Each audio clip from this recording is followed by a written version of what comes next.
Black man in a Lexus through here. Either stolen or he's the help. Tyler Bradford's voice cut through his patrol car radio as he watched the charcoal sedan roll slowly past manicured lawns. The driver, an older black man in a brown coat, moved with deliberate calm, one hand on the wheel, the other holding a thick file marked Federal Judicial Review. Bradford flipped on his lights. No siren. Just red and blue strobes painting the quiet street, like an accusation needing no evidence. Marcus Hamilton didn't speed up, didn't pull over immediately either. He finished signaling, checked his mirror, and stopped exactly at the next intersection, the kind of precision that comes from a lifetime of knowing any sudden move will be misread. Bradford approached, hand near his holster. Afternoon. We've had reports of suspicious activity in this area. Hamilton's eyes didn't drop. I live 2 blocks from here, have for 12 years. That's not what I asked. License and registration. Hamilton reached slowly toward his inner pocket. Bradford's hand shot to his weapon. Hands where I can see them. I'm reaching for my wallet, like you asked. Step out of the vehicle. Now. As Hamilton opened the door, Bradford grabbed his shoulder, spinning him toward the hood. The file slipped, papers scattering across asphalt. One showed a Supreme Court seal. Bradford didn't look down. Hands behind your back. The cuffs clicked tight over Hamilton's wrist, right where his coat zipper had already scraped skin. A thin line of blood appeared, soaking into white shirt cuff. Hamilton's voice stayed level. You should check the badge under my lapel before this goes further. Bradford smirked. Sure you are, sir. Sure you are. Across the street, a young woman named Jasmine Rivera raised her phone and pressed record. She had no idea the next 18 seconds would change everything. If you believe that no one should ever face discrimination while simply driving through their own neighborhood, type justice below. Then comment your country and city. Let's see where people stand against racial profiling worldwide. Your participation shows that accountability knows no borders. The morning had started like any other for Marcus Hamilton, 63 years old. Silver hair cropped close, wearing the same dark suit he'd worn to chambers for the past 2 decades. Supreme Court Justice Marcus Hamilton had presided over cases that reshaped civil rights law, had authored opinions cited in law schools across the nation, and had spent 40 years building a reputation for fairness that even his harshest critics couldn't dispute. But none of that mattered now. Not to the officer pressing his face against the hood of his own car, not to the metal biting into his wrists, not to the blood seeping through expensive fabric. The neighborhood was one of those places where every house looked like it cost more than most people made in a lifetime. Tall trees lined streets named after founding fathers. American flags hung from porches painted in cheerful yellows and pristine whites. It was the kind of place where everyone knew everyone, where block parties happened every 4th of July, where people felt safe enough to leave their doors unlocked. Unless you looked like Marcus Hamilton, then every door became a question, every slow drive became suspicious. Every moment of belonging required proof. He'd been driving to visit his daughter, Sarah, who lived 3 streets over with her husband and 2 kids. The file on his passenger seat contained a draft opinion he'd been working on, a case about police accountability that was scheduled for oral arguments in 2 weeks. The irony wasn't lost on him as Bradford's hands searched his pockets, as his own words about reasonable suspicion and unlawful detention echoed in his mind. Bradford pulled Hamilton's wallet from his coat, flipped it open with one hand while keeping the other on his service weapon. Driver's license, vehicle registration, insurance card. And there, tucked behind a family photo, a federal identification card with raised lettering. United States Supreme Court Associate Justice, a small brass badge embedded in dark leather. Bradford glanced at it. His eyes skimmed over the words like they were written in a language he didn't speak. He pulled out the driver's license, held it up to compare the photo to Hamilton's face, then pocketed the wallet without another word. The badge might as well have been invisible. "What's in the trunk?" Bradford asked. "Documents, legal files, open it." Hamilton stood slowly, his wrists still cuffed behind his back, blood now running down his hand in a thin rivulet that dripped onto the pavement. "With what hands, officer?" Bradford's jaw tightened. He walked to the rear of the Lexus, tried the trunk, locked. He returned to Hamilton, grabbed his shoulder, spun him around. "Keys." Hamilton nodded toward his right pocket. Bradford retrieved them roughly, walked back to the trunk and popped it open. Inside was exactly what Hamilton had said: a leather briefcase, a folded coat, stacks of bound legal documents with federal seals stamped across their covers. Bradford lifted the briefcase, opened it. More files. One had Hamilton's name listed as the primary author on a case challenging police stop-and-frisk policies in 3 southern states. Bradford set it down without reading further. He walked back to Hamilton, who hadn't moved an inch. The older man's eyes stayed level, his breathing steady, his posture upright despite the metal cutting into his wrists. "You trying to scare me with some fake government ID?" Bradford asked. Hamilton didn't answer. The question didn't deserve one. But Tyler Bradford had no idea the badge under that coat would change his entire career. 24 hours earlier, Marcus Hamilton had been exactly where he belonged. Behind the bench in the Supreme Court's main chamber, black robe draped over his shoulders, looking down at 2 attorneys arguing about the limits of qualified immunity for law enforcement officers. His questions had been precise, his reasoning sharp, his patience for weak legal arguments non-existent. The case had drawn national attention. A black teenager in Georgia had been stopped 17 times in 6 months, always in the same neighborhood where his grandmother lived, always by the same officers, never with cause, never with charges filed. The family had sued, the officers claimed qualified immunity, the lower courts had sided with the police. Now the Supreme Court had to decide whether the pattern itself constituted a violation even without a single illegal act. Hamilton had written extensively on this exact issue, his 2015 opinion in Brown v. Wallace had established precedent for examining patterns of behavior rather than isolated incidents when evaluating police misconduct.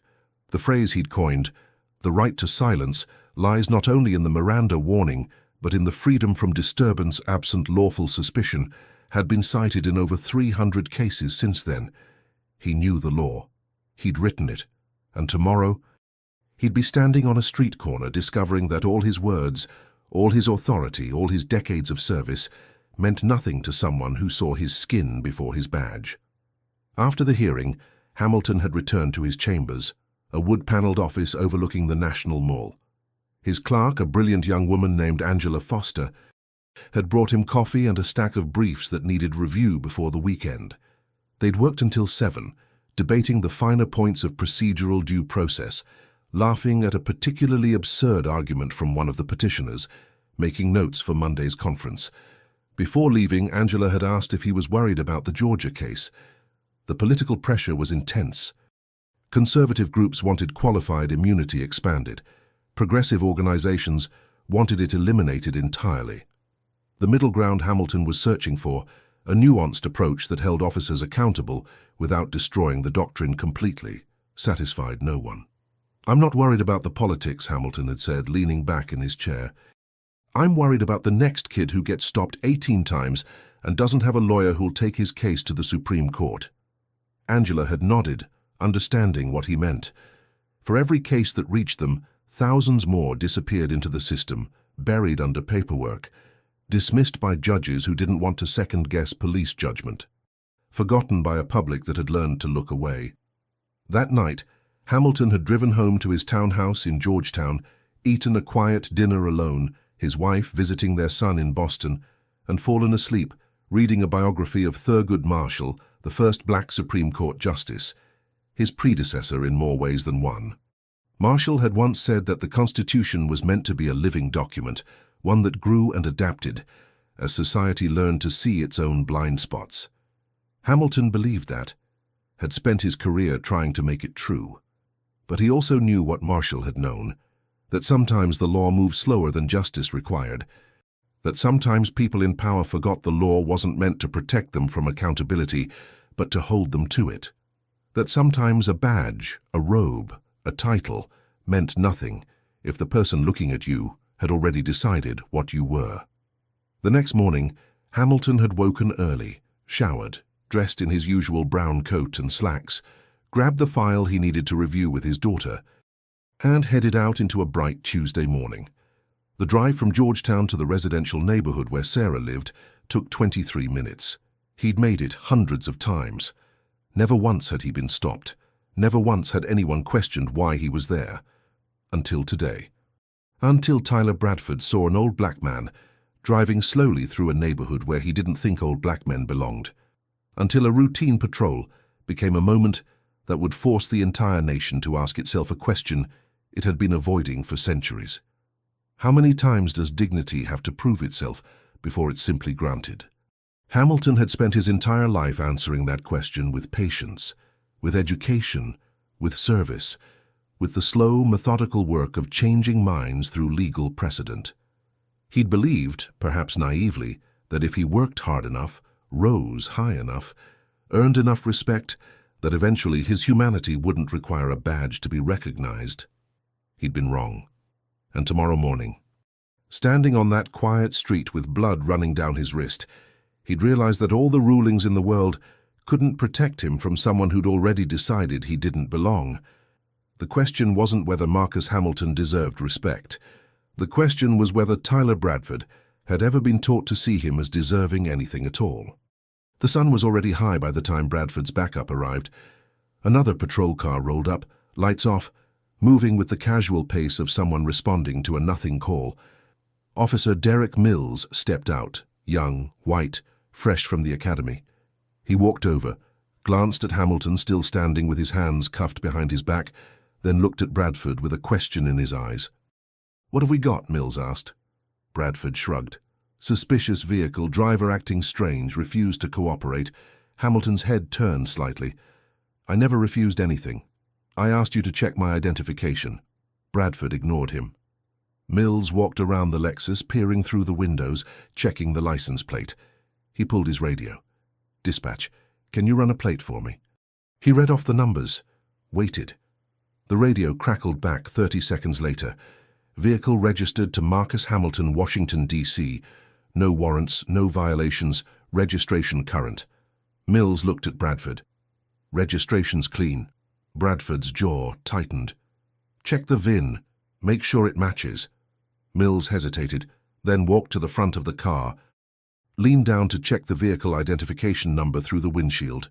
He radioed it in, waited again. Another 30 seconds.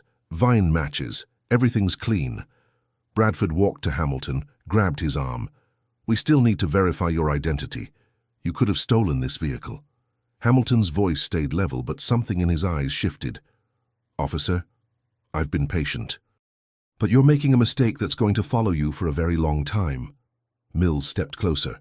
"Sir, we're just doing our jobs. If everything checks out, you'll be on your way." Hamilton looked at him. "Your job is to protect and serve. Right now, you're violating the Fourth Amendment rights of a federal judge." Bradford laughed. "Sure you are, and I'm the president." Hamilton didn't respond. He'd said enough. Now he just had to wait for these two men to realize they'd crossed a line they couldn't uncross. Mills walked over to Bradford, lowered his voice. "Look, man, if his registration's clean and the VN matches, we don't really have cause to hold him." Bradford shook his head. "Something's not right. You see how calm he is? Normal people get nervous when cops stop them." Mills glanced back at Hamilton. Maybe he's just used to it. Maybe he knows his rights. Bradford's radio crackled. "Dispatch calling his number." He answered. "Bradford, we've got a call from a federal number asking about your location. Something about a Supreme Court justice?" Bradford's hand tightened on the radio. "Say again." The dispatcher repeated it. "We've got someone from the Supreme Court clerk's office calling, asking if we've made contact with Justice Marcus Hamilton. They're saying he's late for a meeting and not answering his phone. They tracked his last known location to your area." The color drained from Bradford's face. Mills turned to look at Hamilton, who hadn't moved, hadn't smiled, hadn't gloated. He just stood there with the same calm dignity he'd maintained since the moment Bradford had pulled him over. Mills walked over, his hands shaking slightly. "Sir, I'm going to remove these cuffs now." Bradford grabbed his arm. "We don't know for sure. That could be anyone calling." Mills pulled away. "Man, look at him. Look at his car. Look at the files in his trunk. Supreme Court seals. Federal documents. His name on the registration. What more do you need?" Bradford looked at Hamilton, really looked at him for the first time. Saw the silver hair, the expensive but understated suit, the way he held himself with the posture of someone used to being listened to. Saw the blood on his wrist, the federal badge peeking out from under his coat. The quiet certainty in his eyes that said he'd known exactly how this would end from the moment it began. Mills moved forward. "Sir, I'm removing the cuffs. I apologize for the inconvenience." Hamilton turned his back to Mills, who unlocked the handcuffs with hands that fumbled slightly. As the metal released, Hamilton brought his wrists forward. Looking down at the cut where the cuff had pressed against the zipper scrape, blood had soaked through his shirt, dripping onto his pants. Mills swallowed hard. "Sir, do you need medical attention?" Hamilton shook his head. "What I need is for both of you to understand what you just did." Mills looked down.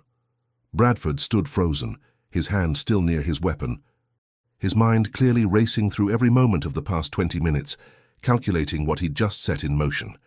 And across the street, Jasmine Rivera was still filming. She'd captured everything. The stop, the search, the cuffs, the blood. The moment when two officers realized they'd just arrested someone who could make their careers disappear with a single phone call. She lowered her phone, her hands shaking.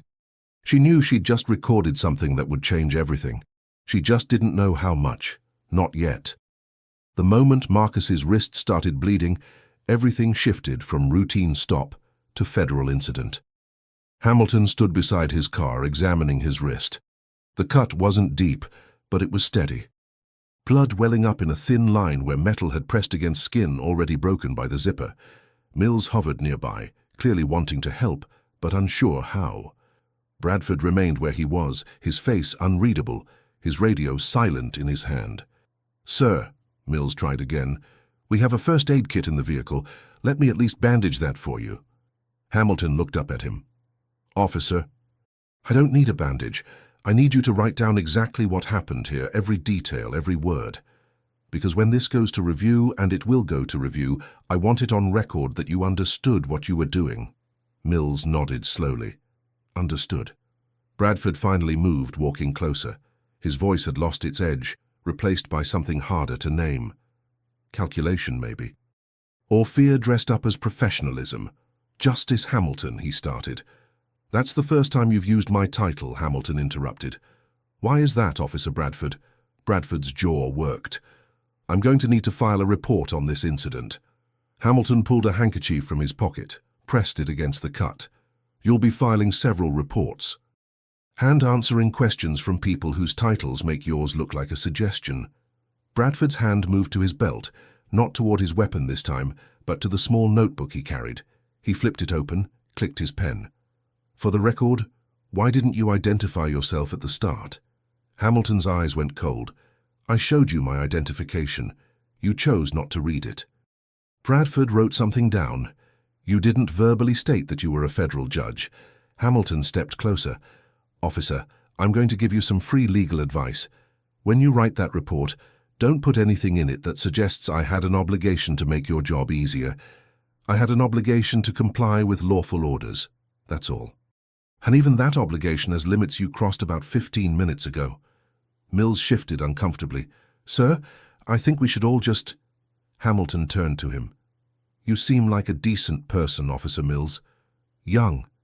Maybe you haven't learned yet how easy it is to see what you expect to see instead of what's actually there." Mills didn't respond. What could he say? Hamilton walked to his car, began gathering the scattered papers from the ground. Mills moved to help him. Hamilton didn't stop him. They worked in silence, collecting legal briefs and court documents until everything was back in the file folder. The Supreme Court seal was now smudged with dirt, but still visible, still impossible to miss if anyone had bothered to look. Bradford finished writing. "Justice Hamilton, I'm going to need your signature on this incident report." Hamilton looked at the notebook. "What does it say?" Bradford read it aloud. "Subject was stopped for suspicious vehicle in residential area. Subject provided identification, which appeared authentic. Upon verification with federal office, subject was released. No charges filed." Hamilton's laugh was short and sharp. "That's your version?" Bradford stiffened. "That's what happened." "No," Hamilton said, his voice hard now. "What happened is that you saw a black man driving through a neighborhood where you decided black men don't belong. You stopped me without reasonable suspicion. You searched my vehicle without probable cause. You handcuffed me without justification. You ignored my federal identification, and you drew blood. That's what happened, Officer Bradford. Bradford's pen hovered over the paper. I was following protocol. What protocol? Hamilton asked. The one where you assume every black man in an expensive car is a criminal? The one where a federal badge means nothing if the person carrying it doesn't match your mental image of who deserves respect? Mills spoke up quietly. Sir, I understand you're angry. Hamilton turned to him. I'm not angry, Officer Mills, I'm disappointed. Because I've spent my entire career trying to create legal frameworks that prevent exactly this kind of interaction.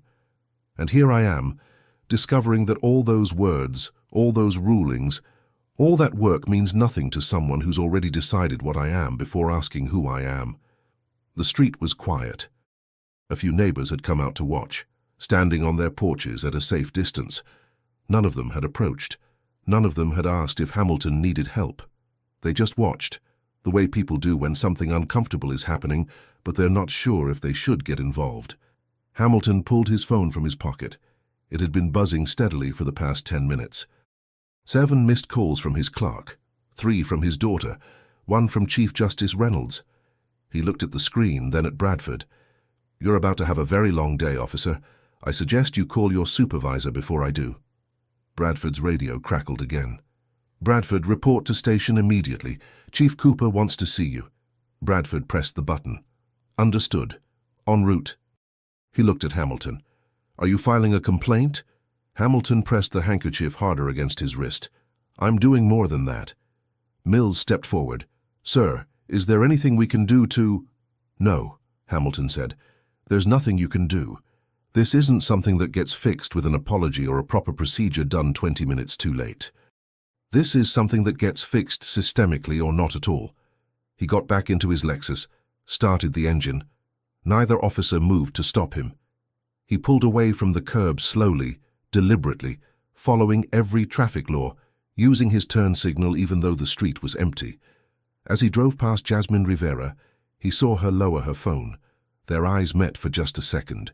He nodded once. She nodded back. And both of them knew that 18 seconds of video was about to become the most important piece of evidence in a case that hadn't been filed yet, but would be, soon. Jasmine Rivera sat in her car, staring at her phone screen. The video was only 18 seconds long, but she'd already watched it 7 times. Each time it felt more surreal. The elderly black man pressed against the hood, the officer's hand tight on his shoulder. The moment the cuffs clicked shut, the blood appearing on white fabric, the calm, measured voice saying, "You should check the badge under my lapel." She'd been on her way to her morning shift at the community center when she'd seen the patrol car's lights. At first, she'd barely noticed. Traffic stops happened all the time in this neighborhood, usually targeting people who looked like her, people whose presence seemed to require explanation. But something about this one had felt different. The way the man had moved so carefully, the way the officer had grabbed him so quickly, the way no one was asking questions, just giving orders. So she'd parked across the street and started recording. She'd learned to do that 3 years ago, after her cousin had been stopped and searched in this same neighborhood. His car torn apart, looking for drugs that didn't exist. His name run through databases that flagged him for nothing more than having been pulled over before. That time there'd been no video. Just her cousin's word against 2 officers who swore he'd been acting suspicious. The charges had been dropped, but the record remained. This time would be different. This time, there was proof. Jasmine opened Twitter, created a new post and typed, "Who is he?" She attached the video, hit send and set her phone down. She didn't expect anything to happen immediately. Maybe a few retweets from her friends. Maybe someone local would recognize the location. Maybe it would disappear into the endless scroll of injustice that people acknowledged with sad face emojis before moving on with their day. She was wrong. Within 10 minutes, the video had 50 retweets. Within 20, 200. Within an hour, it had been shared by a journalist with 300,000 followers who added the caption, "Can anyone identify the man in this video? Looks like someone important." By the 90-minute mark, someone had zoomed in on the scattered papers enhanced the image and identified the Supreme Court seal. Another user had paused the video at the exact moment when the federal badge was visible under the coat, enhanced that image, and posted it alongside a photo of Marcus Hamilton from the Supreme Court website. The resemblance was undeniable. Same silver hair, same posture, same brown coat. The response was immediate and explosive. Legal scholars started sharing the video with commentary about the irony of Hamilton being stopped by the very kind of police conduct he'd written opinions limiting. Civil rights organizations began tagging government accounts, demanding explanations. News outlets picked up the story, turning Jasmine's 18 seconds into the lead item on every afternoon news broadcast. By the time Jasmine finished her shift at the community center 5 hours later, the video had 7 million views. Her phone had died from the constant notifications. She'd plugged it in at work, but turned off the sound, unable to handle the endless stream of messages from reporters, activists, lawyers, and strangers who wanted to know everything about what she'd witnessed. When she finally checked her phone, she found hundreds of messages. Most were supportive, some were threats. A few were from reporters offering money for an exclusive interview. One was from a lawyer representing civil rights organizations who wanted to use the video as evidence in a potential federal lawsuit. And one near the bottom of her notifications was from a verified account that made her hands shake. Justice Marcus Hamilton's official chambers, requesting her contact information so they could thank her for documenting the incident.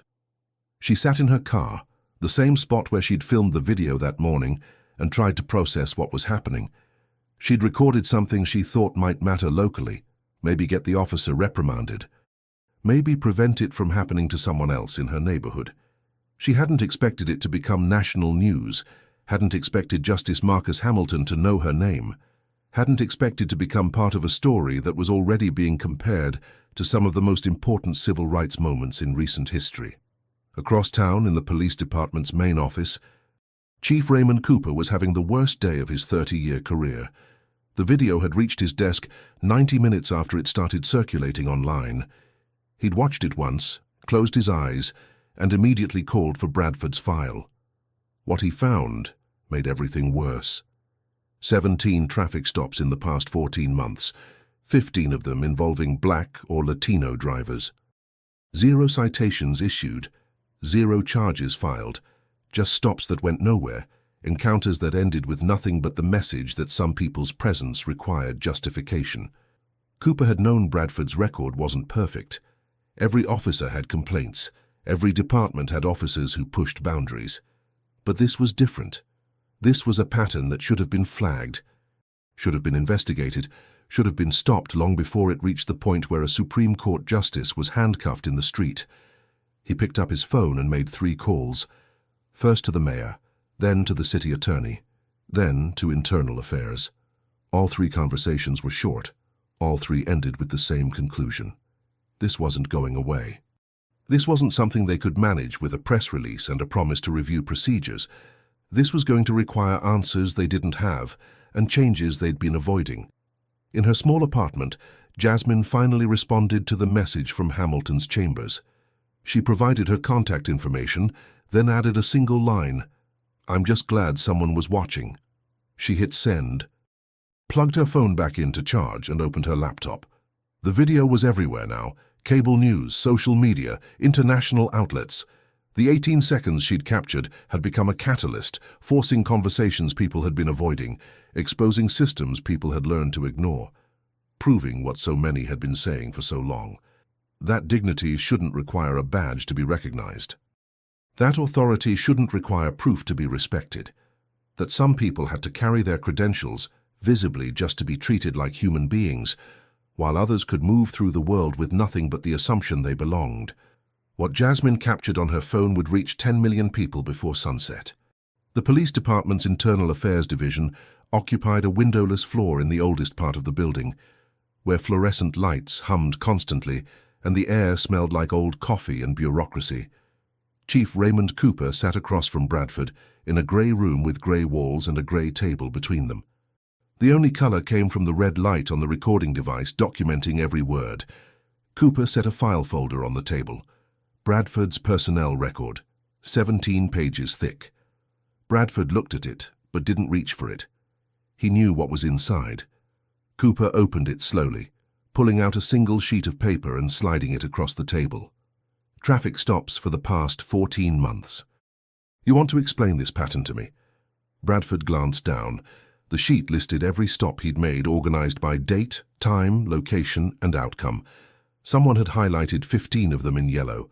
The ones involving non-white drivers, the ones that ended without citations, the ones that looked exactly like what they were. Stops made because someone didn't look like they belonged, not because they'd broken any law. I was doing my job, Bradford said. Cooper leaned back in his chair. Your job is to enforce the law, not to decide who looks suspicious based on their skin color. Bradford's jaw tightened. I never said anything about race. You didn't have to, Cooper replied. The numbers say it for you. 15 stops out of 17 involving black or Latino drivers. 0 citations, 0 arrests, 0 evidence of any criminal activity. Just encounters that accomplished nothing except making people feel unwelcome in their own neighborhoods. Bradford shifted in his seat. Some of those stops were called in by residents. Cooper picked up another sheet. I checked. 3 of them were called in. 3 out of 15. That leaves 12 stops that you initiated yourself. Based on what, Officer Bradford? Based on training, Bradford said. Based on observing behavior that didn't fit the area. Cooper's voice dropped. Behavior like driving slowly, like looking at houses, like existing in a neighborhood where you decided they didn't belong? Bradford didn't answer. Cooper continued. You stopped Justice Marcus Hamilton because you saw a black man in an expensive car and assumed he was either a criminal or the help. Those were your exact words, either stolen or he's the help. That's what you said on your radio before you even turned on your lights. Bradford looked up sharply. You listened to the recording? Every word, Cooper said. And it's going to be part of the federal investigation that's already being opened. Because this isn't just an internal matter anymore, Bradford. This is a civil rights case waiting to happen. Bradford's hands clenched on the table. I followed protocol. You followed bias, Cooper corrected. There's a difference. Protocol requires reasonable suspicion. You had none. Protocol requires probable cause for a search. You had none. Protocol requires respecting federal authority when it's presented. You ignored it. I thought the badge was fake, Bradford said. Cooper's laugh was harsh. You thought a federal badge, in a wallet with valid ID, in a car registered to the same person, with Supreme Court documents scattered across the pavement, was fake. That's your defense? Bradford's voice rose. It could have been. Anyone can print a fake badge. Cooper slammed his hand on the table. Then you verify it. You call it in. You treat the person with respect while you're confirming their identity. You don't handcuff them, draw blood, and dismiss their credentials, because they don't look like your mental image of who deserves authority. The room fell silent. Bradford stared at the table. Cooper took a breath, steadying himself. I've known you for 4 years, Bradford. You're not a bad officer, but you're not a good one either. You're the kind who does everything by the book except the one thing that matters most. You don't see people. You see categories, and that makes you dangerous. Bradford looked up. What happens now? Cooper closed the file. You're suspended pending investigation. Full pay, but you're not to come near this building, not to contact any other officers about this case, and definitely not to go anywhere near Justice Hamilton or anyone associated with him. Bradford's face went pale. For how long? Until we figure out how deep this goes, Cooper said, because here's what we're discovering. You're not the only one. We've got 8 other officers with similar patterns. Different neighborhoods, different times, same story. Stops without cause, searches without justification, all targeting the same kinds of people. And you know what the real problem is? Bradford didn't answer. Cooper leaned forward. Nobody reported it, nobody complained, nobody pushed back. Because the people you were stopping knew that filing a complaint would just make them more of a target. They knew the system wouldn't believe them. They knew their word meant nothing against an officer's report. So they stayed quiet, and you kept doing it, and the department kept ignoring it. And now we've got a Supreme Court justice with blood on his wrist, and a video that's been viewed 10 million times. Bradford's voice was barely a whisper. I didn't mean for this to happen. Cooper stood up. That's the problem, Officer Bradford. Nobody ever means for it to happen, but it keeps happening anyway because we've built a system where nobody has to mean it. It just is. And until we dismantle that system piece by piece, it's going to keep happening to people who don't have badges, don't have cameras, don't have the power to make anyone pay attention. Cooper walked to the door, then turned back. One more thing. The justice? He's not pressing charges. Not yet, anyway. He says he wants to see how the department handles this before he decides whether legal action is necessary. So you should be grateful, because if he wanted to destroy your career, he could do it with a phone call. Instead, he's giving us a chance to do the right thing. Don't make him regret that, Mercy. Cooper left. Bradford sat alone in the grey room with the humming lights and the recording device still running. For the first time since he'd put on the uniform, he understood what it meant to be on the other side of the system, to have your fate decided by people you'd never meet, to wait for judgment you couldn't control, to hope for fairness you'd never bothered to extend to others. It felt exactly the way Marcus Hamilton must have felt standing on that street corner, hands cuffed behind his back, dignity stripped away by someone who couldn't see past his own assumptions.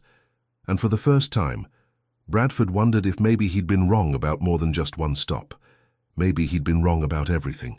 The story broke nationally at 6 o'clock that evening. Every major network led with it. CNN showed the video on loop, freeze-framing the moment the blood appeared on Hamilton's wrist. Fox News interviewed a former police chief who called it a breakdown in training. MSNBC brought on legal scholars who explained exactly which laws had been violated and which precedents Hamilton himself had written that now applied to his own case. But it was the smaller moments that cut deeper. Local news stations tracked down neighbors who'd watched from their porches, who admitted they'd seen the stop but hadn't thought to intervene. One woman, elderly and white, said she'd assumed Hamilton had done something wrong, because why else would the police stop him? When the reporter showed her Hamilton's photo and title, she went quiet. Then she said, "I didn't know. How was I supposed to know?" The reporter didn't answer, but the silence that followed said everything. Social media exploded with personal stories. A black doctor in Chicago shared that she'd been stopped 6 times in her own hospital parking garage, security refusing to believe she worked there despite her ID badge. A Latino lawyer in Texas posted about being asked for his papers at a courthouse where he'd been practicing for 20 years. A black professor at Harvard wrote a thread about the exhaustion of constantly proving you belong in spaces where others are simply assumed to belong. The hashtag #WrongManStory trended worldwide, thousands of people sharing their own experiences of being stopped, questioned, dismissed or detained simply because someone in authority decided they didn't fit. But beneath the anger and frustration was something else. Relief that finally someone with enough power to make people listen had experienced what millions endured in silence. Marcus Hamilton watched the coverage from his Georgetown townhouse, his daughter Sarah sitting beside him on the couch. She'd driven over the moment she heard, arriving to find her father calm, methodical, treating his wounded wrist with the same careful attention he gave to legal briefs. Now they sat together as the world processed what had happened to him. "Dad," Sarah said quietly, "are you okay?" Hamilton didn't answer immediately. He watched a legal analyst on MSNBC explain Brown versus Wallace, the case he'd authored 15 years ago that was supposed to prevent exactly this kind of stop. The analyst was saying something about the irony of Hamilton being subjected to the very conduct his own ruling had declared unconstitutional. "I'm fine," Hamilton finally said. "Physically, at least." Sarah looked at the bandage on his wrist. "That needs stitches. It's a scratch. It's a violation." Sarah's voice was tight with anger. They had no right. Hamilton turned to her. They had a badge and a uniform and a set of assumptions they'd been trained to trust more than evidence. That gives them every right, until someone takes it away. Sarah shook her head. "You have the power to take it away. Use it." Hamilton's phone rang again. He glanced at the screen. Chief Justice Reynolds. The third call from her in 2 hours. He'd been avoiding it, not because he didn't want to talk, but because he knew once he engaged officially, everything would change. This would stop being his story and become a case, a precedent, A political football that would be argued about in ways that had nothing to do with what actually happened on that street. He answered. Martha, Marcus. Reynolds's voice was careful, controlled. I've been trying to reach you. I know. I needed time to think. Are you all right? Define all right.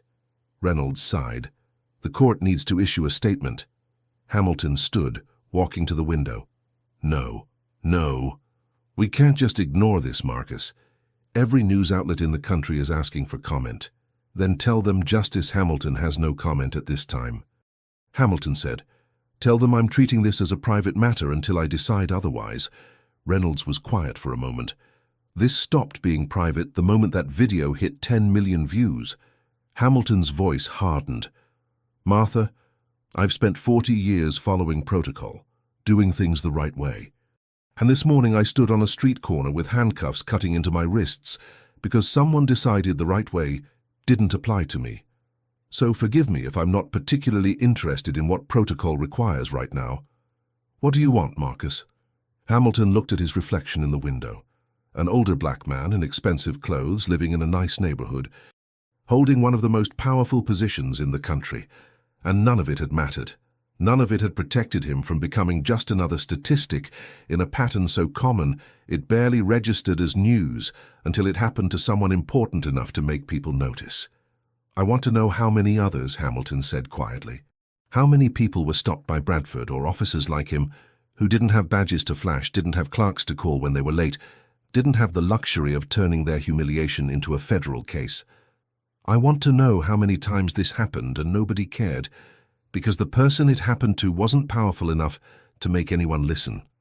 Reynolds' voice softened. Then let's make them listen. File a complaint. Testify. Use your position to force the changes you've been writing about for decades. Hamilton turned from the window. And become the story instead of the system being the story. Martha, the moment I make this about me personally, everyone stops talking about the pattern and starts debating whether I'm playing the victim card. You know that. Then what? Reynolds asked. What's the alternative? Hamilton looked at his daughter, who was watching him with eyes that said she'd support whatever he decided. The alternative is to do what I've always done. Let the law speak for itself. Let the evidence tell the story. And trust that sometimes silence from someone in power says more than any statement could. He paused. But I need something from you. Name it. I need you to make sure the court's internal investigation into this incident is thorough, transparent, and public. I need every officer with a pattern like Bradford's identified. I need the data on these stops analyzed and published. I need the system to investigate itself honestly for once, without protection, without spin, without the usual excuses about a few bad apples. Reynolds was quiet for a long moment. That's going to require cooperation from departments that don't want to cooperate. Then make them, Hamilton said. We have jurisdiction over civil rights cases. We have the authority to demand records. Use it. And when the data shows what we both know it's going to show, when the pattern is undeniable, then maybe people will finally understand that this isn't about one judge having a bad morning. It's about a system that's been broken for so long, we've forgotten what it looks like when it works. I'll make the calls, Reynolds said. But Marcus, you need to prepare yourself. This is going to get worse before it gets better. Some people are going to say you're overreacting. Others are going to use you as a symbol for things you might not agree with. And there will be those who insist you somehow provoked this, that if you'd just been more cooperative, more deferential, this wouldn't have happened. Hamilton's laugh was sharp. Martha, I've been preparing for that my entire life. Every time I've walked into a courtroom, every time I've put on this robe. Every time I've written an opinion that challenged the status quo, someone's been waiting to tell me I don't belong here. The only difference now is that this time there's video evidence proving I was right to be skeptical. He hung up and turned back to Sarah. You should file charges, she said, criminal charges. Make an example of him. Hamilton shook his head. That would make it about punishment instead of prevention. I don't want Bradford destroyed. I want him educated.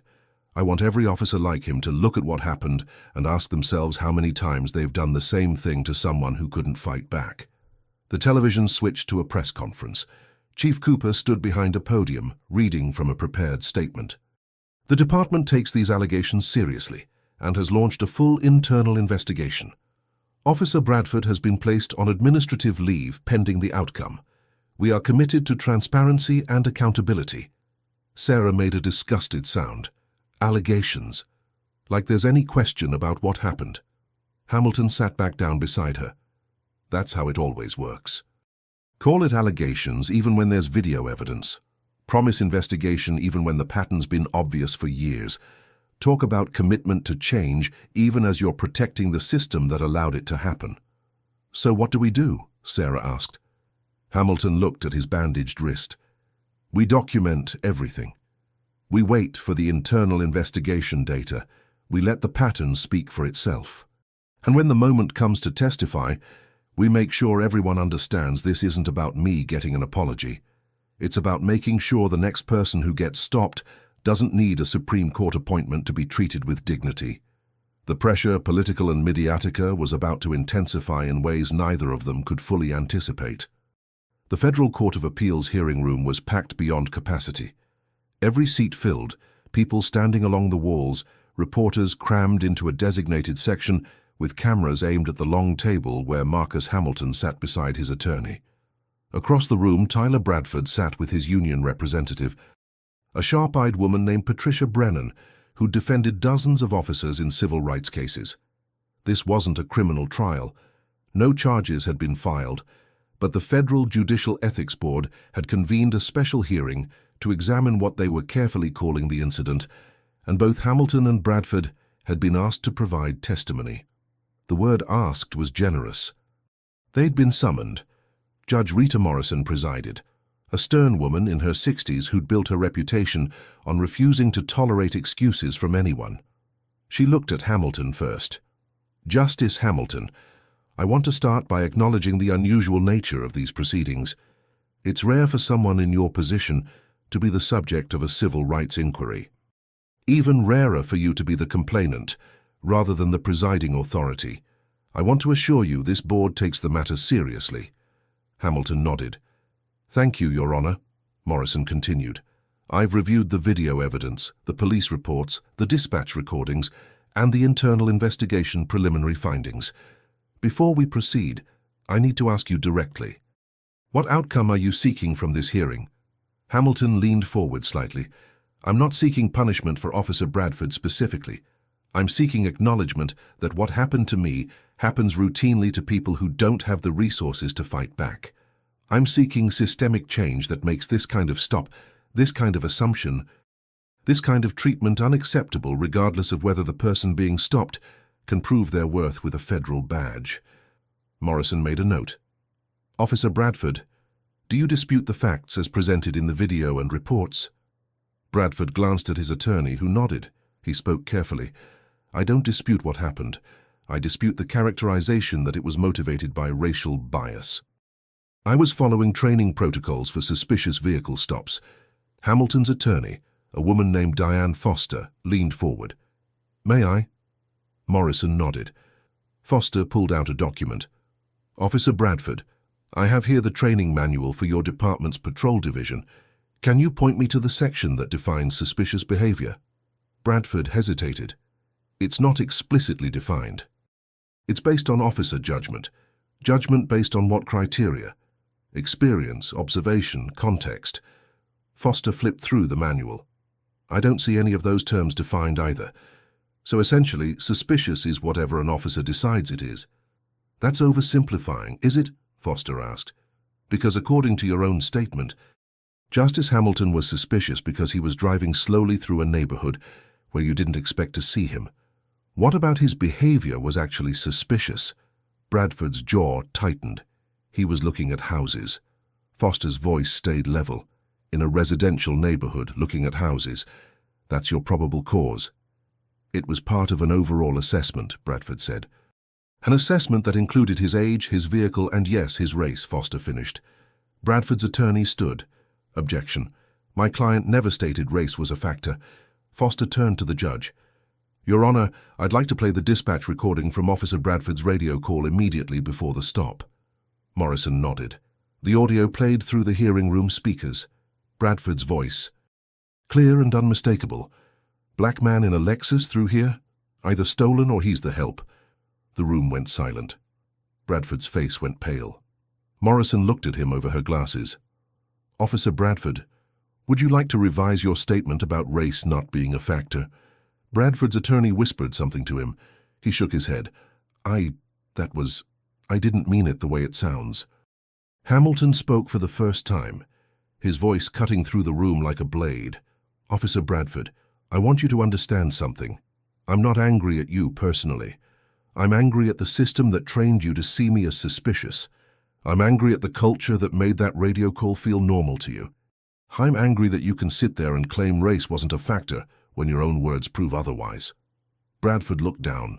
Hamilton continued.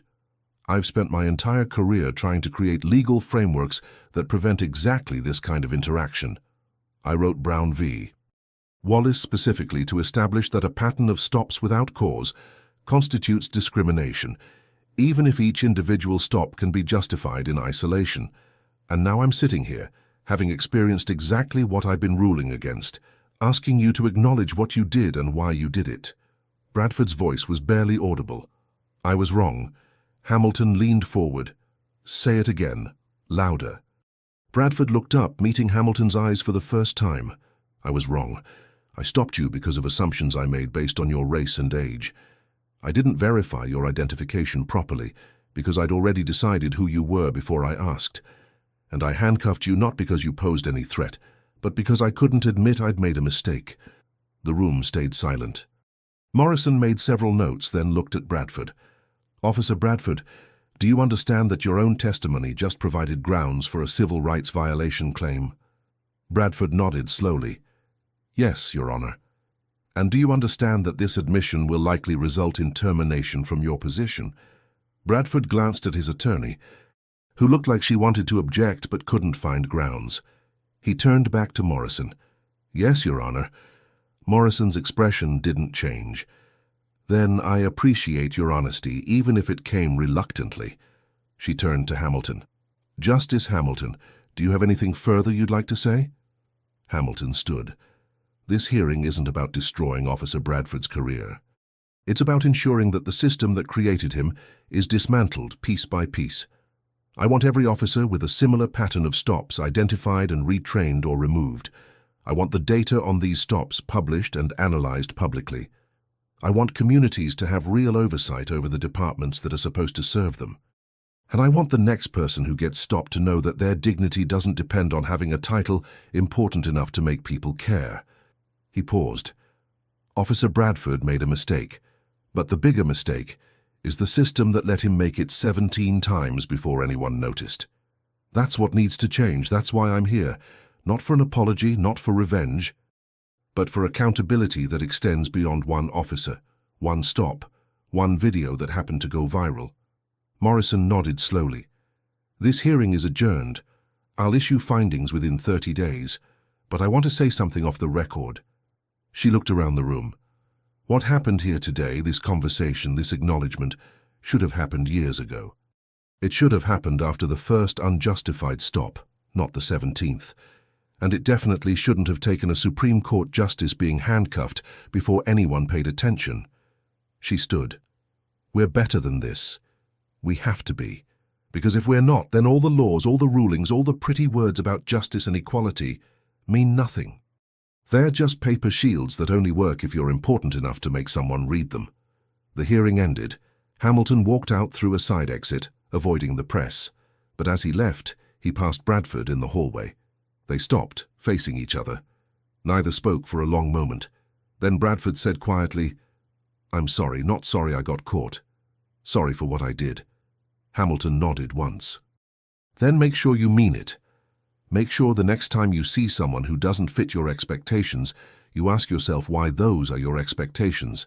And maybe, just maybe, you'll become the kind of officer I thought I was protecting when I wrote those rulings. He walked away.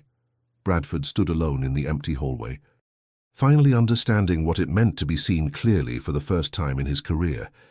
And it wasn't the person in handcuffs who should have been ashamed. It was the one holding the keys. The hearing room fell silent when Tyler Bradford was asked one simple question, and his answer changed everything. 3 weeks after the hearing, Marcus Hamilton sat before a congressional committee in a chamber designed to make witnesses feel small.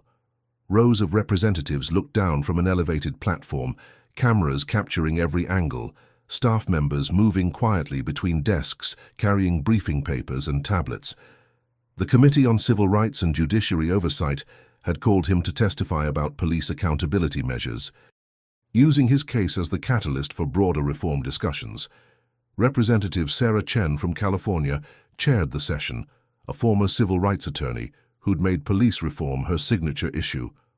"Justice Hamilton," Representative Chen began, "thank you for appearing today. I know this hasn't been easy." Hamilton adjusted his microphone. "Representative, with all due respect, appearing before Congress is easy. What's hard is explaining to my grandchildren why their grandfather was treated like a criminal in his own neighborhood." Chen nodded. "Let's start there. In your own words, what happened that morning?" Hamilton took a breath. "I was driving through a residential area where I've lived for 12 years, heading to my daughter's house 2 miles away. I was pulled over by Officer Tyler Bradford without reasonable suspicion, searched without probable cause, handcuffed without justification, and injured in the process. My federal identification was ignored, my credentials dismissed, and my dignity violated. All of this was captured on video by a witness, which is the only reason we're having this conversation. Because without that video, it would be my word against Officer Bradford's, and we all know whose word gets believed in that situation." Representative James Hartley from Texas, a conservative known for defending police unions, leaned forward. "Justice Hamilton, with all due respect, don't you think this is being blown out of proportion? Officer Bradford made a mistake. He's been disciplined. Reforms are being discussed. Isn't that the system working?" Hamilton's eyes fixed on Hartley. "Representative, I was arrested, not stopped, not questioned. Arrested, handcuffed and bleeding on a public street while my Supreme Court credentials lay scattered on the ground because Officer Bradford decided I looked suspicious. If that's the system working, then the system is designed to fail everyone who doesn't have the luxury of a federal badge and a viral video," Hartley pressed. "But you do have that badge. You do have that position. Doesn't that make your experience different from the average citizen's?" Hamilton leaned forward. "That's exactly my point, Representative. I shouldn't need this badge to be treated with dignity. No one should. But the fact that even with this position, even with these credentials, I was still subjected to this treatment tells you everything you need to know about how the system operates when you're black in America." Representative Chen intervened. "Justice Hamilton, you've reviewed the internal investigation data we requested from multiple departments. Can you share what you found?" Hamilton pulled out a document. The data shows a pattern that's both widespread and systematic. Across 5 major police departments we examined, over 80% of stops involving people of color had incomplete audio recordings. The cameras captured video, but somehow the audio disappeared at crucial moments. When we dug deeper, we found thousands of stops without probable cause, searches without consent, uses of force without justification, all of it hidden in data that departments claimed was too complex to analyze or too protected to release. He continued, "But what's most telling is what happened after my case became public. Suddenly departments could find their data. Suddenly they could analyze patterns. Suddenly they discovered officers like Bradford, who'd been making discriminatory stops for years without anyone noticing or caring. The system didn't fail to see these patterns. The system chose not to look." Representative Maria Gonzalez from Arizona spoke up. "What reforms do you recommend?" Hamilton sat back. "First, mandatory body cameras with audio that cannot be selectively disabled or edited. Second, independent oversight boards with real power to discipline and remove officers, not internal affairs divisions that protect their own. Third, transparent data collection and public reporting on every stop, every search, every use of force, organized by officer, location, and demographic data." He paused. "Fourth, and most important, we need to completely redesign police training. So officers are taught to see threats everywhere, to prioritize control over communication, to trust their instincts over evidence. Those instincts are built on biases we pretend don't exist. We need training that acknowledges implicit bias, that teaches de-escalation, that emphasizes respect for civil rights even when it makes the job harder. Representative Hartley interrupted. That sounds like you want to handcuff the police instead of criminals. Hamilton's voice went cold. Representative, I literally know what it feels like to be handcuffed, and I can tell you that officers who are trained to see citizens as threats rather than people they're sworn to serve are far more dangerous than any temporary inconvenience caused by requiring them to follow the Constitution. The room went quiet. Chen cleared her throat. Justice Hamilton, there's been criticism that you're using your position to pursue a personal vendetta. How do you respond? Hamilton's laugh was harsh. If I wanted a personal vendetta, Representative, I'd be filing criminal charges against every officer involved, suing the department for millions and using my platform to destroy careers. Instead, I'm sitting here asking Congress to do what it should have done decades ago. Create accountability systems that don't require victims to be Supreme Court justices before anyone pays attention. He leaned forward. But let me be clear about something.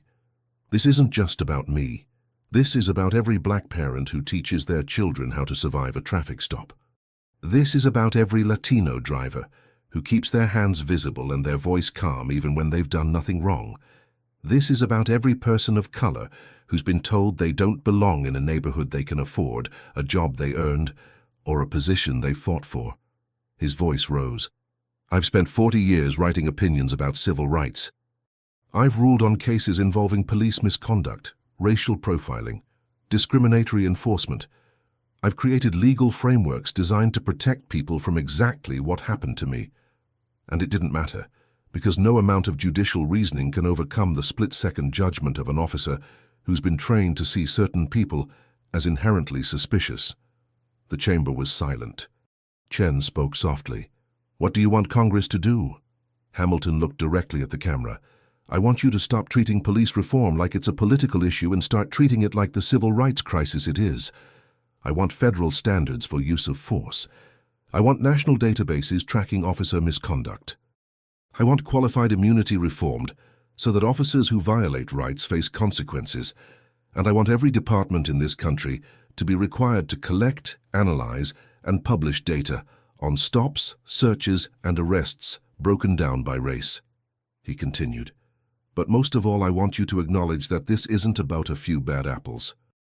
This is about a system that was designed to control certain populations and has never fully moved past that original purpose. We've made progress. We've passed laws. We've created oversight. But until we're willing to confront the fundamental racism built into American policing, we're just putting band-aids on bullet wounds. Representative Chen nodded. Thank you, Justice Hamilton. Is there anything else you'd like to add? Hamilton looked around the chamber. Just this. Every person in this room has the power to drive through any neighborhood in this country without being stopped. You can look at houses, drive slowly, wear whatever you want, and no one will question whether you belong there. That's privilege. Not because you did anything special to earn it, but because the system assumes you deserve it. His voice softened. I'm asking you to use that privilege to extend the same assumption to everyone else. To create a country where my grandchildren don't need to achieve my level of success before someone treats them like human beings. Where a traffic stop is about traffic, not about enforcing social boundaries. Where a badge isn't a shield against discrimination, but a promise that you'll never need one. He stood. That's all I have to say. The committee adjourned shortly after, but Hamilton's testimony would be quoted in reform bills, played in training sessions, and taught in law schools for years to come. Not because he was a Supreme Court justice, but because he'd said what millions had been saying for decades, and for once people in power had been forced to listen. Across the nation, communities began asking how many others never had a badge to protect them, and why that should have ever mattered in the first place. In a modest community center in South Philadelphia, about 50 people gathered on folding chairs arranged in a semicircle. The walls were covered with flyers for job training programs, health screenings, and voter registration drives. At the front of the room, 3 people sat at a table draped with a banner reading Civil Rights Coalition for Police Accountability. Maya Johnson, director of the coalition, stood to address the crowd. We're here tonight because of what happened to Justice Marcus Hamilton. But we're really here because of what's been happening to our communities for decades. We're here to say enough. Enough stops without cause. Enough searches without warrants. Enough violence without consequences. Enough silence, while the system pretends everything is fine. The crowd murmured agreement. Maya continued. We're launching a national campaign with 3 goals. First, we want every major city to implement civilian oversight boards with real power. Not advisory committees that get ignored. Real oversight with authority to discipline, remove, and prosecute officers who violate rights. She clicked to the next slide. Second, we're demanding body camera footage be made available to the public within 48 hours of any incident involving use of force or citizen complaints. No more waiting months for internal investigations to cover up misconduct. No more edited footage that conveniently leaves out the worst moments. Full transparency immediately. Third, Maya said, we're creating a national database where people can report stops, searches, and interactions with police. We'll track patterns, identify problem officers, and provide legal support to anyone whose rights are violated. We're building the accountability system the police refuse to build themselves. A man in the back raised his hand. What about the Hamilton case specifically? What's happening with that officer? Maya nodded to her colleague, Robert Chen, a civil rights attorney who'd been working with Hamilton's legal team. Robert stood. Officer Tyler Bradford has been suspended pending termination. The department is also reviewing 8 other officers with similar patterns. But here's what's more important. The data analysis Justice Hamilton requested has revealed that across 50 major police departments, there are systematic patterns of discriminatory stops. We're talking about thousands of officers, millions of stops, spanning decades. He pulled up a chart. This shows stops per capita by race in 10 cities. Black drivers are stopped at 3 to 7 times the rate of white drivers, depending on the city. But when we look at hit rates, meaning how often these stops actually result in finding contraband or violations, black drivers are less likely to have committed any offense than white drivers. Someone called out, so they're stopping us more but finding less. Exactly, Robert said, which proves these aren't legitimate enforcement stops. They're harassment disguised as policing. And the departments know it. They have the data. They've always had the data. They just refuse to analyze it until a Supreme Court justice forced their hand. Maya took over. So here's what we're doing. We're filing federal civil rights lawsuits in 12 cities, demanding court-ordered reforms. We're organizing community workshops to teach people their rights during police encounters. We're training volunteers to document stops and provide real-time legal support to anyone being detained. She paused. But most importantly, we're building political pressure. We're targeting city council members, mayors, police chiefs, and prosecutors who've been protecting this system. We're making police accountability a voting issue that no politician can ignore, because they've been counting on our silence, on our fatigue, on our belief that nothing will ever change. We're done being silent. The meeting continued for 2 hours. People shared their own stories. A woman described being stopped while walking her dog in her own neighborhood because someone called police about a suspicious person. A teenager talked about being detained and searched on his way home from school because he fit the description of a suspect, except the only thing he shared with the suspect was being young and black. An older man stood up, his voice shaking with emotion. I'm 72 years old. I've been stopped more times than I can count. I've been thrown against cars, searched, questioned, accused of things I never did, and I've never, not once, had anyone apologize or acknowledge they were wrong. I've just had to accept it as the cost of being black in America, he continued. But seeing Justice Hamilton, seeing someone at the highest level of our legal system go through what I've gone through my whole life, it did something. It made me realize I wasn't crazy. I wasn't overreacting. The system really is broken. And maybe, finally, someone's going to fix it. Maya walked over to him. That's why we're here, sir, because your experience matters just as much as Justice Hamilton's. Because you shouldn't need a Supreme Court appointment to be treated with dignity. Because we're building a movement that says every person's civil rights are worth protecting, not just the ones who can make headlines. Across the country, similar meetings were happening. In Chicago, a coalition of churches organized workshops on civil rights during police encounters. In Los Angeles, Law students created a hotline for people to report discriminatory stops in real time. In Atlanta, activists partnered with sympathetic officers to redesign training programs focusing on de-escalation and implicit bias. The Hamilton case had become a catalyst, but the movement was bigger than one person. It was decades of frustration, generations of injustice, finally reaching a breaking point where silence was no longer an option and incrementalism wasn't enough. In Detroit, a police accountability board voted to make all body camera footage public within 24 hours. In Seattle, the city council passed an ordinance requiring officers to provide written documentation of reasonable suspicion for every stop. In Houston, the police chief announced a complete overhaul of use-of-force policies and mandatory bias training for every officer. Were these changes enough? Not even close. But they were happening because communities had stopped asking nicely and started demanding accountability. Because the video of Marcus Hamilton hadn't just gone viral, it had gone nuclear, destroying the comfortable fiction that the system was fine and only needed minor adjustments. Meyer ended the meeting with a challenge. I want everyone here to commit to one action this week. Document a stop if you see one. Attend a city council meeting and demand reform. Share your story on social media. Donate to civil rights organizations. Vote out politicians who protect bad officers. Do something, because silence is complicity, and we're done being complicit in our own oppression. The room erupted in applause. People exchanged contact information, volunteered for various committees, and left energized in a way many hadn't felt in years. The fight was far from over, but for the first time in a long time it felt winnable, not because one case had changed everything, but because it had reminded everyone that change was possible if enough people demanded it loudly enough and refused to accept anything less. And somewhere in that room, someone's phone lit up with a new hashtag trending. Not just Hamilton. Thousands of people sharing their own stories, their own stops, their own moments of being treated as suspicious simply for existing in spaces where someone else decided they didn't belong. The movement was growing, and it wasn't stopping until every person could walk, drive, and live freely without having to prove they deserved that freedom. 6 months after the incident, the reforms began to materialize in ways that felt both significant and frustratingly incomplete.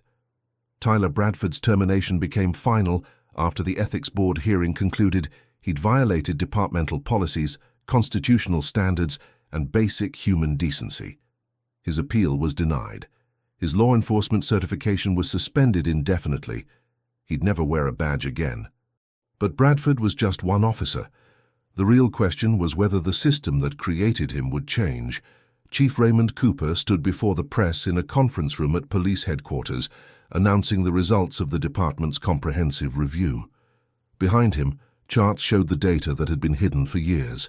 Our investigation identified significant disparities in traffic stops. Cooper said, his voice steady but lacking any of the defensive tone that usually characterized these announcements. Over a 3-year period, black drivers in our jurisdiction were stopped at 4 times the rate of white drivers, despite being only 23% of the population. When we examined the reasons for these stops, we found that 71% involved vague justifications, like suspicious behavior or doesn't fit the neighborhood. He continued.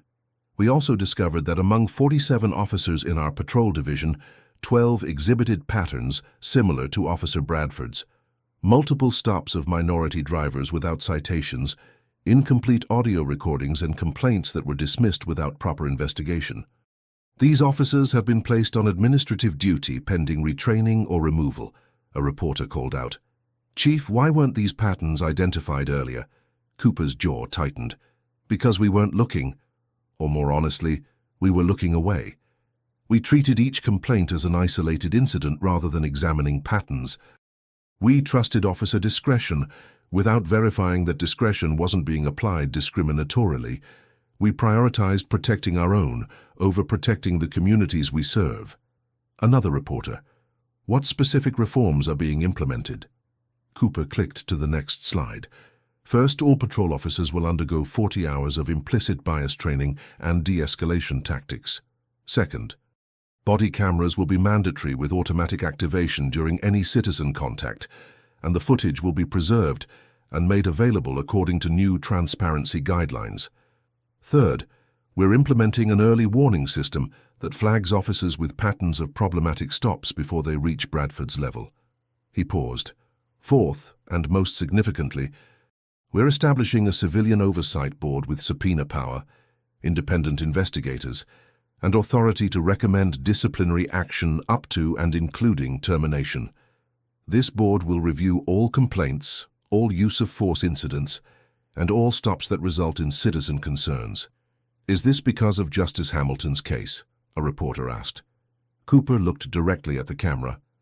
This is because Justice Hamilton's case revealed what should have been obvious years ago, that we had a systemic problem we were refusing to address. But let me be clear, Justice Hamilton shouldn't have needed to be handcuffed and humiliated before we took these issues seriously. The fact that it took someone of his stature experiencing this treatment to force change is itself an indictment of our priorities. The press conference ended, but Cooper's admission echoed across news cycles. A police chief acknowledging systemic failure was rare enough to make headlines. Actually implementing reforms was rarer still. Whether these changes would survive contact with police unions, political pressure, and institutional resistance remained to be seen. At the state legislature, Representative Chen's police reform bill was making its way through committee. It included provisions for statewide body camera requirements, independent investigations of police misconduct, restrictions on qualified immunity, and mandatory data collection on stops and searches. The law enforcement lobby was fighting it hard, claiming it would make officers afraid to do their jobs. During one heated committee hearing, a police union representative argued that the reforms would handcuff officers and make communities less safe. Hamilton, watching from the gallery, stood up. His presence immediately shifted the room's energy. "May I respond to that?" he asked. The committee chair, surprised but unable to refuse a Supreme Court justice, nodded. Hamilton walked to the microphone. "I've heard this argument many times. That holding officers accountable will somehow make policing impossible. But I'd like to point out that I've spent 40 years being held accountable for every word I write, every ruling I make, every decision that affects millions of lives. That accountability doesn't prevent me from doing my job. It makes me better at it." He continued, "Officers who are doing their jobs properly, who are treating citizens with respect, who are following constitutional standards, have nothing to fear from these reforms. The only officers who should be worried are the ones who've been relying on a system that looks the other way when they violate rights. And those are exactly the officers we need to remove." The union representative started to respond, but Hamilton wasn't finished. "I was handcuffed on a public street while bleeding, with my federal credentials scattered on the ground, because Officer Bradford assumed I was a criminal before asking a single question. If accountability for that kind of conduct makes policing harder, then maybe policing has been too easy for too long." The committee voted 7-3 to advance the bill. It wasn't a guarantee it would pass the full legislature, but it was progress. Small, incremental, frustratingly slow progress, but progress nonetheless. In courtrooms across the country, Hamilton's case was being cited in motions to suppress evidence from questionable stops, in civil rights lawsuits against departments with patterns of discrimination, in arguments about qualified immunity and the limits of police authority. Defense attorneys were using it to challenge the credibility of officers who claimed they couldn't have known their conduct was unconstitutional. Prosecutors were using it to argue for stricter standards in approving charges from potentially tainted stops. The legal impact was significant, but the cultural impact was harder to measure. In police academies, instructors were adding new scenarios to training. What do you do when someone doesn't look like they belong, but hasn't broken any laws? How do you verify suspicious behavior without relying on stereotypes? When should you trust your instincts, and when should you question them? Some departments embraced the changes, others resisted quietly, implementing reforms on paper while maintaining the same practices in reality. The difference often came down to leadership. Chiefs like Cooper, who acknowledged problems and demanded accountability, saw real change.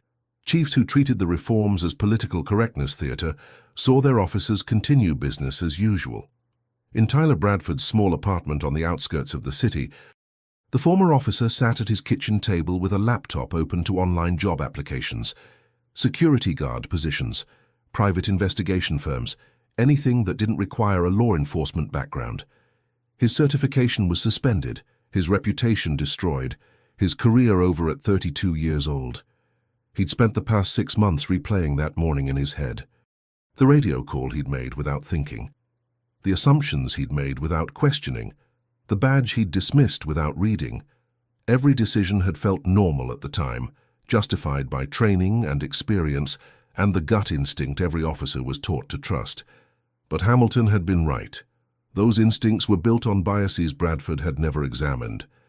He'd been taught to see certain people as suspicious, certain neighborhoods as needing extra scrutiny, certain combinations of race and class as inherently worth investigating, and he'd never once questioned whether that teaching was right. His phone rang. Unknown number. He almost didn't answer. Tired of reporters trying to get comments, or activists wanting to make him the face of everything wrong with policing. But something made him pick up.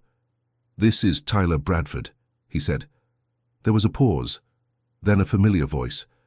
"This is Marcus Hamilton." Bradford's hand tightened on the phone. He opened his mouth, closed it, unsure what to say. "Justice Hamilton, I—" "Save it," Hamilton interrupted. "I'm not calling for an apology. I'm calling because I want you to understand something. What happened between us wasn't personal. It was systemic. You're not a monster. You're a product of a broken system that trained you wrong, rewarded you for the wrong behavior, and protected you from accountability until you hurt someone powerful enough to fight back." Bradford swallowed hard. "That doesn't excuse what I did." "No," Hamilton agreed, "it doesn't. But it explains it, and explanation is the first step toward prevention. Bradford, you're young. You have decades left. You can spend them being angry at me for destroying your career, or you can spend them helping fix the system that created both of us." "What do you mean?" Bradford asked. Hamilton's voice was steady. "I mean, there are departments trying to reform their training programs who need people with experience to explain how officers think, what biases they're taught, where the system fails. I mean, there are community organizations trying to bridge the gap between police and citizens who need someone willing to admit mistakes and show others how to avoid them. I mean, you have a choice between being a cautionary tale or a catalyst for change." Bradford was quiet for a long moment. "Why would you help me?" "I'm not helping you," Hamilton said. "I'm helping the next person who might get stopped by someone like you. If you can teach one officer to pause before making assumptions, if you can show one community that some officers are capable of growth, if you can prove that accountability doesn't have to mean destruction, then maybe something good comes from what happened." "I don't know if anyone would listen to me," Bradford said. "Maybe not at first," Hamilton replied. "But I know several police chiefs who are serious about reform. I know training academies, looking for people who've made mistakes and learned from them. I know community organizations that believe in redemption if it comes with genuine accountability. I can make introductions. What you do with those opportunities is up to you." The call ended shortly after. Bradford sat staring at his phone, processing what Hamilton had just offered. Not forgiveness exactly, but a path forward that didn't end with bitterness and blame. A chance to turn the worst mistake of his life into something that might prevent others from making the same one. He opened his laptop and started typing. Not a job application this time. An article about what he'd learned, what had been wrong with his training, what needed to change. He didn't know if anyone would publish it, didn't know if it would matter. But it felt like the right place to start. Across the country, the reforms were slowly, imperfectly, inconsistently taking hold. Body cameras were becoming standard. Oversight boards were gaining power. Data was being collected and analyzed. Officers were being held accountable in ways that would have been unthinkable a year earlier. But the work was far from finished. Every week brought new videos of questionable stops, new stories of officers who hadn't gotten the message, new reminders that changing culture takes more than changing policies. The Hamilton case had opened a door. Whether the nation would walk through it or let it slowly close remained to be seen. The reforms didn't erase what happened, but they made sure it would be harder to ignore next time. 9 months after the incident, Marcus Hamilton drove through the same neighborhood where he'd been stopped. Same charcoal Lexus, same brown coat, same federal credentials in his wallet that he'd never needed before and shouldn't have needed that day. But this time was different. This time, when a patrol car appeared in his rearview mirror, it didn't turn on its lights. It simply followed at a respectful distance for 2 blocks, then turned off at an intersection. The officer inside had glanced at Hamilton's license plate, run it through the system, seen it was clean, and moved on. No stop, no questions, just routine verification and respect for someone's right to drive through their own neighborhood. Hamilton wondered if the officer knew who he was. Wondered if the car's registration now had a flag in the system, marking him as someone important. Wondered if the lack of harassment was about his position or about actual reform. He suspected it was both, and that complicated truth was part of why the work wasn't finished. He pulled up to his daughter Sarah's house. She was waiting on the porch with his grandchildren, 8-year-old Marcus Jr. and 6-year-old Alicia. They ran to hug him as he got out of the car. "Papa," Alicia shouted, "did you bring the story?" Hamilton smiled, pulling a thin book from his briefcase. He had. It was a children's book about civil rights, written by a colleague and illustrated by an artist who'd been inspired by the Hamilton case. The story was about a wise elder who taught young people how to stand up for justice even when the system made it hard. They settled in Sarah's living room, the kids on either side of him as he read. Sarah watched from the kitchen doorway, her eyes soft. He looked different now. Not physically, though the cut on his wrist had healed into a thin scar he sometimes traced when thinking.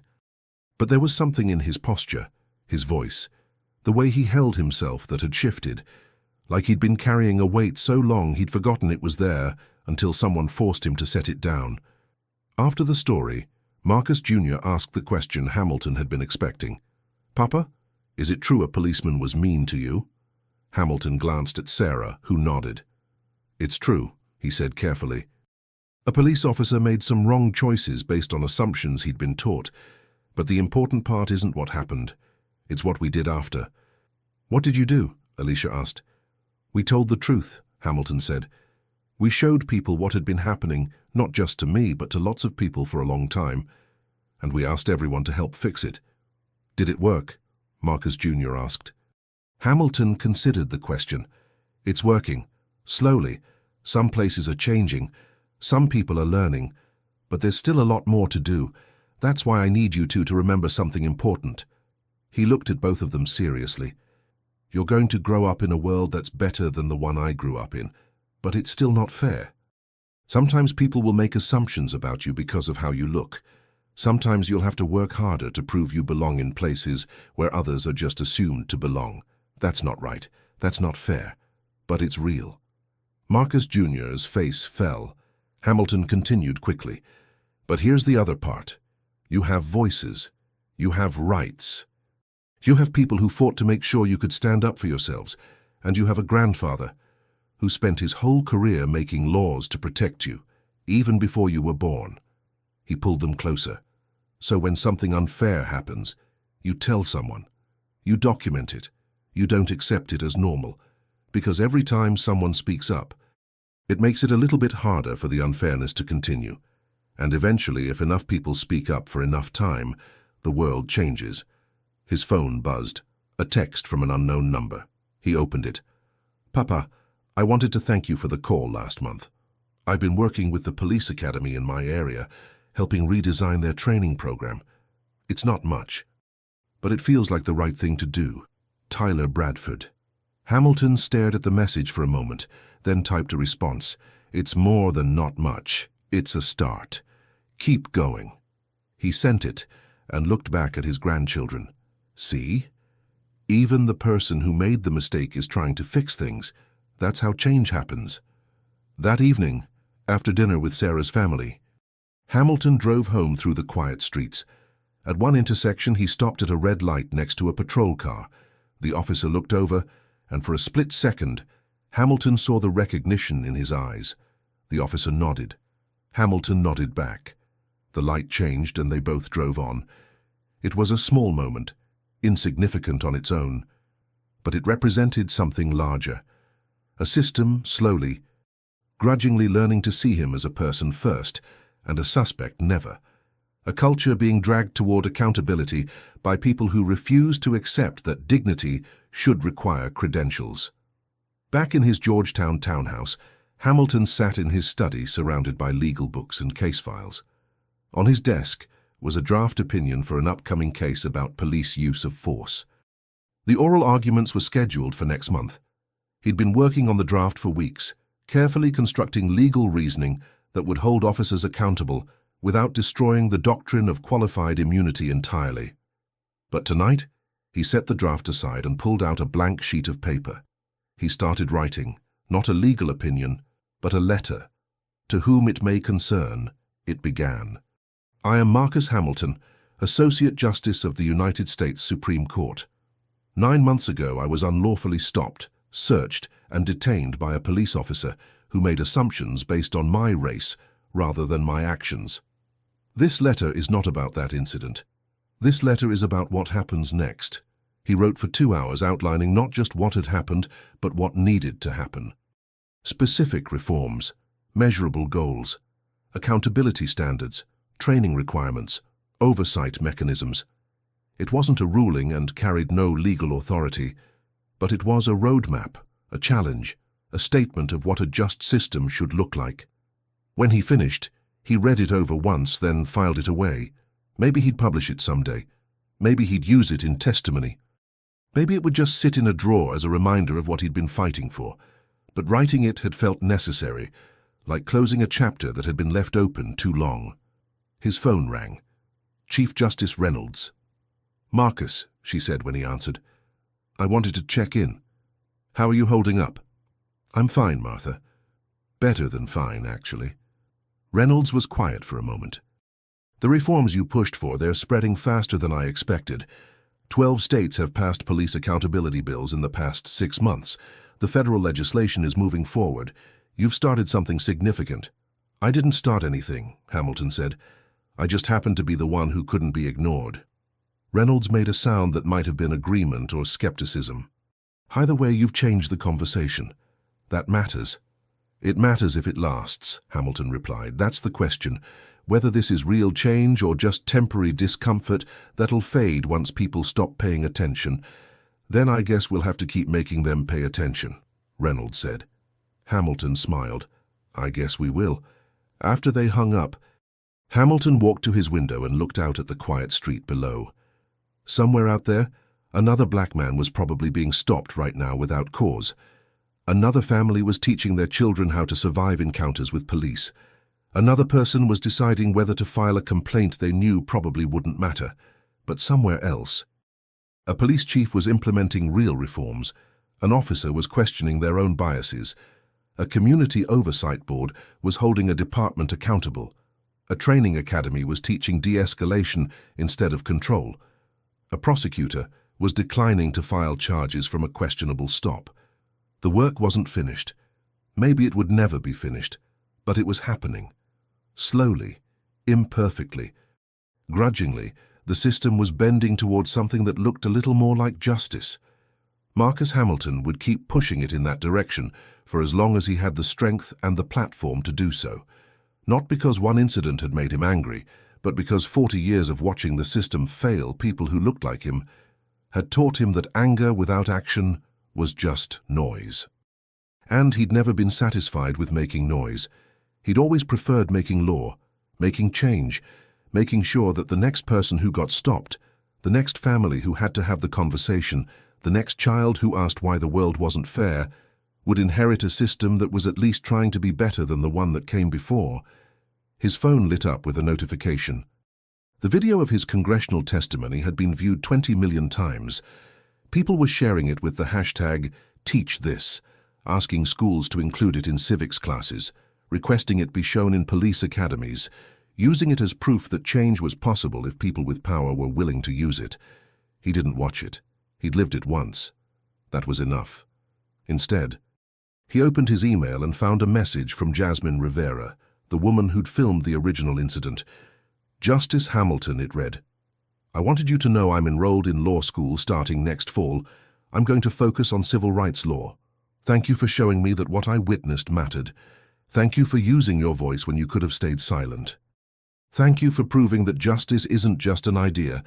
It's something we have to fight for every single day." Hamilton closed the email and allowed himself a moment of something that felt like hope.